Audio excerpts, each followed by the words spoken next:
Question: have you heard or seen that football player Chad Wheeler?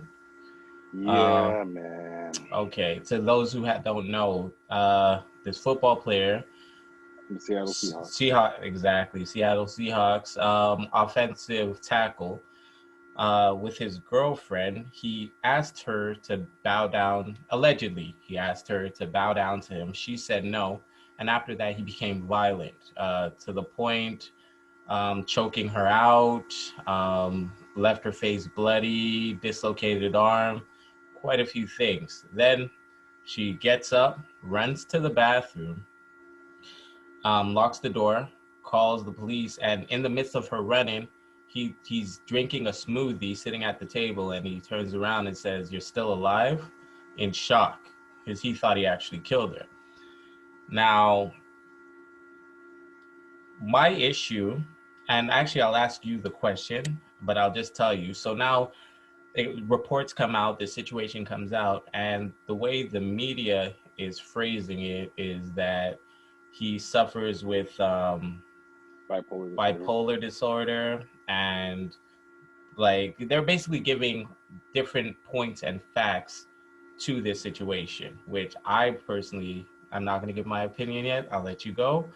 But do you think that this is media doing their job correctly? Or do you think that there is a bias or an intentional way they treat Black people versus white people when they're talking about violence or any type of situation, negative or positive, in the media? What's your opinion on that?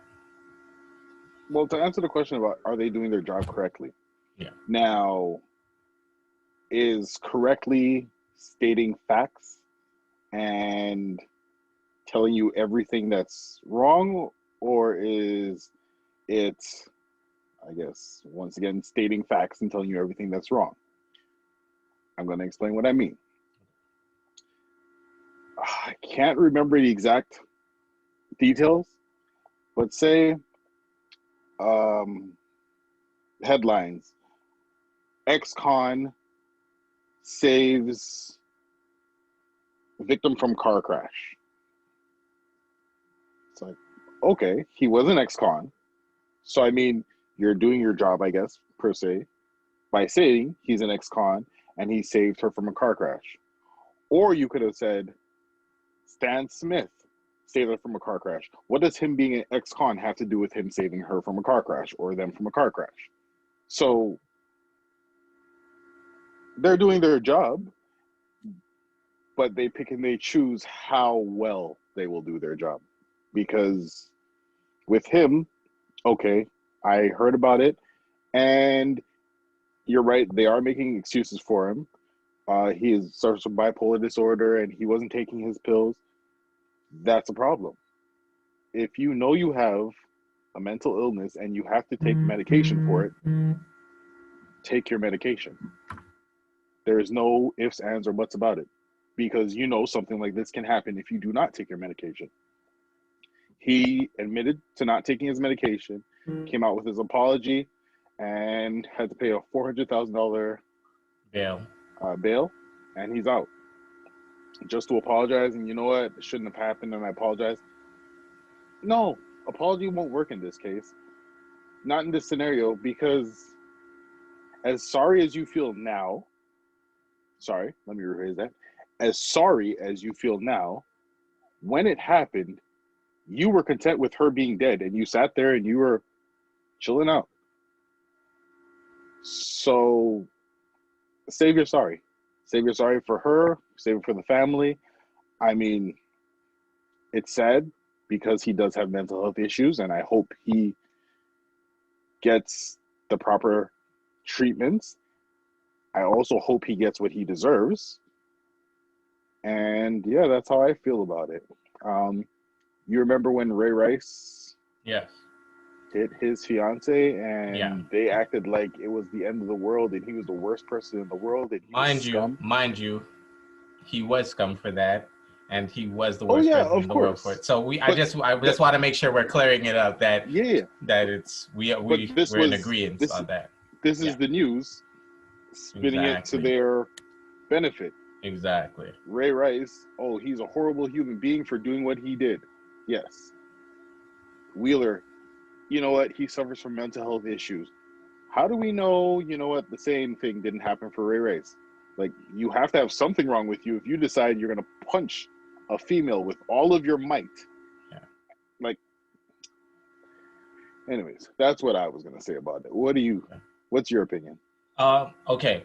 So I do have an opinion on it. I just want to actually say this because I didn't say it in bringing it up.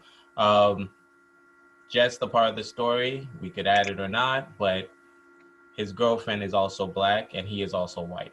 Just wanted to clear that part up too. Now, I think that there is, whether it's intentional or non-intentional bias, whether black or white. And I think that the reason, for one, he is white, that they're giving him an excuse. And two, I think because she's black, they're actually being negligent. My opinion, negligent to the story, because on ESPN and all these other things, they're not, I haven't seen it, they're not bringing it up, which when Exactly. Ray Rice happened and whomsoever, because there's been quite a few NFL players. Yes, it's everywhere. This, they're not. And I think it has a lot to do because it's a black female. I do believe black females do not get the protection they need between just in America, in the world. And I think this is a perfect example of it because his face should be plastered everywhere, whether he has an illness or not. And I'm not trying to say the illness is not it's not a serious thing. Yeah. Because I think we all agree it's serious. But again, there's certain lines you don't cross, and he crossed that line. And whether you have an illness or not, that does not exempt you from the crimes that you commit. At least when you're black, it doesn't. So my problem is that he did it fine, but I think the world should treat him as the scum he is. I'm sorry, but that's what he is. And the world, regardless of your illness, get better. But like you said, do whatever punishment that you get, which should be extreme punishment. And hopefully you have that remorse once that you're out of that. But this whole ignoring the fact, and like I said, I truly believe because it is a black female, because I read somewhere, someone wrote, let that have been Tom Brady and his wife. I guarantee you Tom Brady would be all over every news station, be scum of the world. And I think it's not because it's Tom Brady. Of course, Tom Brady is big super, but I think it's more because of his wife. Hate to bring color into it, but I think sometimes it's right in our face. And I don't think enough people are acknowledging it. Yeah. So that's my problem and issue with it. Of course, I think I know we both stand strong on there is never a reason to hit a female. We all know you're stronger. Like it's the facts of the matter. You're stronger, you cause more damage, you walk away if you're able to. Of course, if it's life or death and you have to protect yourself or you have to protect your kids, I fully get it. But in these situations where they're attacking helpless females, there is no excuse and they deserve any and everything that can come to them that is horribly bad within the law and in some cases outside of the law. But just throwing that out. The officer in Florida who body slammed the young girl onto the ground to put handcuffs on her. Now it's one of the just before you start, I would like you to tell me her hue, her color. Can you please? What color was she? She was black. Okay. He was a white male. Yeah. So he slammed her into the ground. Grown man. Yeah.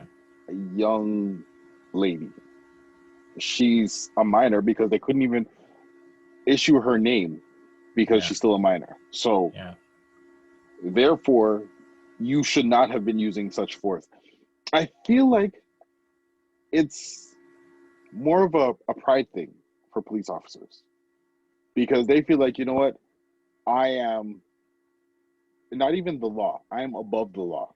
So I need to be respected. You have to respect me while I wear this uniform, while I have this badge, while I have this gun. You have to respect me. So even Sorry to cut you off. I just want to clarify. I do believe that is the case, but I think it's extreme when it comes to people of color. oh yeah, definitely. And I just wanted to clear that up because I do believe, but I believe that it's especially with people of color. Like, you have to respect me. It comes, in my opinion, back to the slave mentality and whatnot.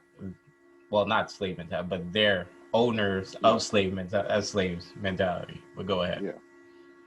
So. And so even with the slightest inkling of disrespect, they feel like, you know what? I have to prove that I am superior. Yeah. And that's why they would pick up a young lady and slam her into the ground to put on handcuffs. I am almost positive. No. I take that back. I am positive. You did not need to use that much force. Definitely not at all. Definitely not. Well, you see the way they treat kids. I'm sure you heard about this years ago when a little girl was having a fit in class, and I think she was 9 or something, and they felt the need to put her in handcuffs and drive her to the police station. And get her prints. Exactly. Yeah. And again, her hue, I think, says a lot. That's the thing. Throughout history, it's been shown that for some reason, they treat Black females as though they're older, and Black people in general as though they're more dangerous. So again, if we're not protecting our females, who is? Because we saw from this Chad Wheeler guy, he's not going to do it. We saw from this police officer, he's not going to do it.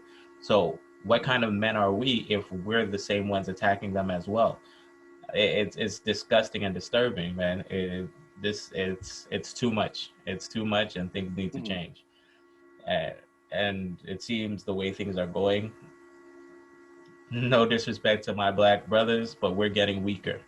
That's what it feels like. We're getting weaker because we're not standing up for our women. But that's why I don't know the full story with the Trey Songz situation. I don't know the full story, but from what I've heard 2 different stories, but the one I'm choosing to go with is that the cop came at him in an aggressive manner, and he decided to defend himself. And I fully stand by that. I do respect authority. I do believe that if somebody's doing their job, or if a cop's trying to de-escalate a situation, that you should listen and try to abide by what, his authority. But once you start putting hands on people and trying to treat them as though they're a kid, or just if they're in fear of their life at that point, I think he has the right to defend himself, in which he did. And he did it pretty good. His chokehold, he had that old man strength. He ain't even that old, but that cop was like tapping on it like, all right, I got it. But it's one of those things. If he would have let off, it would have been the authority complex where, oh yeah, okay, let's go again. And this time I'm gonna pull out my gun and my taser and my baton, my flashlight, and everything. Like, no. It's sad that that's the reality, man, but it's the reality, and that's why as men we have to do a better job, because protect our women at all costs. We should, if we're not gonna live and die for our women and children, there's no point in living. I died! No! Stop! Don't kick us, dear.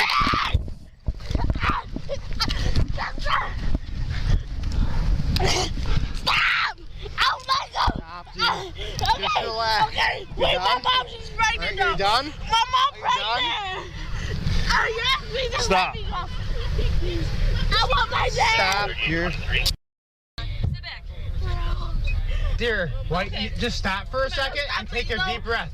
Hey, just stop. Please. I will get your dad. No, you said that you were going to pepper spray me. No, please, no, stop. Sit back. Oh, I got a bad one. Just spray her. No, I have just spray her at this point. Stop. Stop. Dear. Stop. What are those for? It's for you. Keep your hands, okay? Come over here, honey. It's not gonna hurt. turn around. No! Restrained with zip ties and marched out of school by police at the age of 6. Kaya Roll was arrested on battery charges when officers were called to her school in Orlando last September after she had a tantrum and allegedly assaulted staff.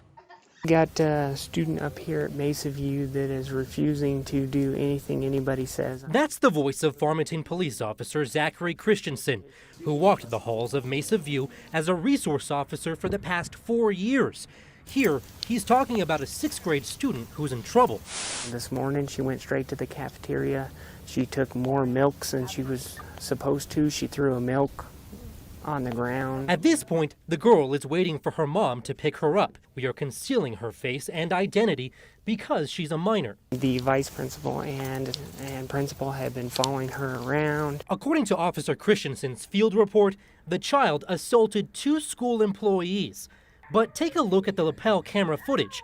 This is what the officer claimed was the first assault, as the student walks past the assistant principal. And this is what the officer says was the second assault. Can't push him out of the way. The girl tries to move past the principal to open the door. Then, Officer Christensen loses his patience. Okay, I've had enough of this. Take your bag off. Take your bag off. You're done. You're done. You're done. You're not going to assault the principal. The officer's lapel camera is knocked to the ground, but a school employee repositions it, capturing what happens next. Put your arms behind your back. Put your arms behind your back. Ow! You're hitting my arm! Get off me! Ow! As soon as he asks you. My arm!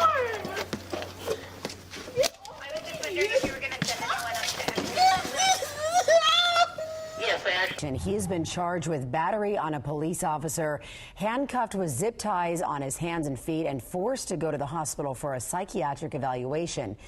The catch, he's only 5 years old. Yes. I looked down and there's blood on my hand, and I remember getting up and running to the bathroom. Chad was standing by the bed, by the doorway, and he was sipping his smoothie and was like, "Wow, you're still alive." I had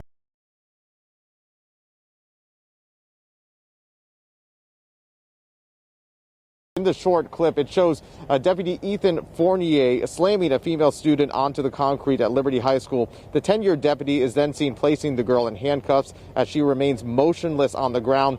All of this happening as another deputy stands close by.